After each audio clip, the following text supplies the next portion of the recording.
up to 20 inches of snow is expected. Jeff, I think I can see you. I can barely see where I'm walking, Neil. I'll tell you, this has been remarkably well forecast, this storm. It was supposed to have been at this hour, and almost precisely at the top of the hour, it began coming in with these very, very difficult conditions.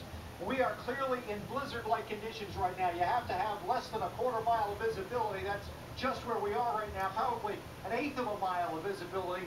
Winds in excess of 35 miles an hour, and last check, that's about where we were. Very intense winds. You can't see out the Lakeshore Drive there. The folks that are trying to get home are almost stopped on the lakefront.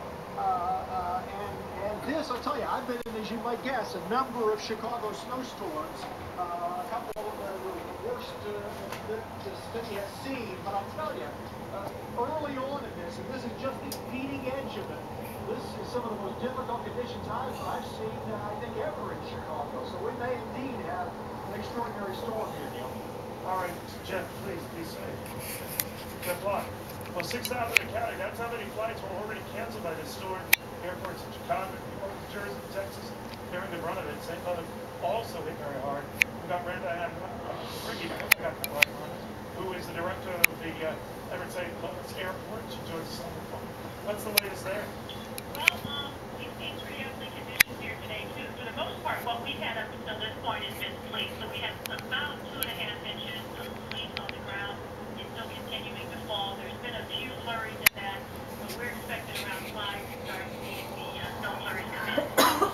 We have not had operations here due to the sleet over the weekend. Airlines did the preemptive canceling both yesterday and aggressively today. So we our last operation this morning inbound or outbound was about 9:30 this morning.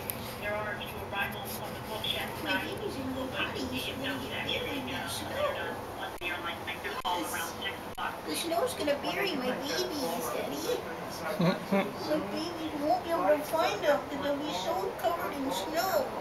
That's an airline. Yeah, I have to go out there in front of them too, you know. So we do our best to ensure that we've got the runways and everything open and available and shops and restaurants available, but the airlines make the calls based on what they've got going on with their entire system. I'm curious, how many are stranded there? Now, like I say, this was well telegraphed.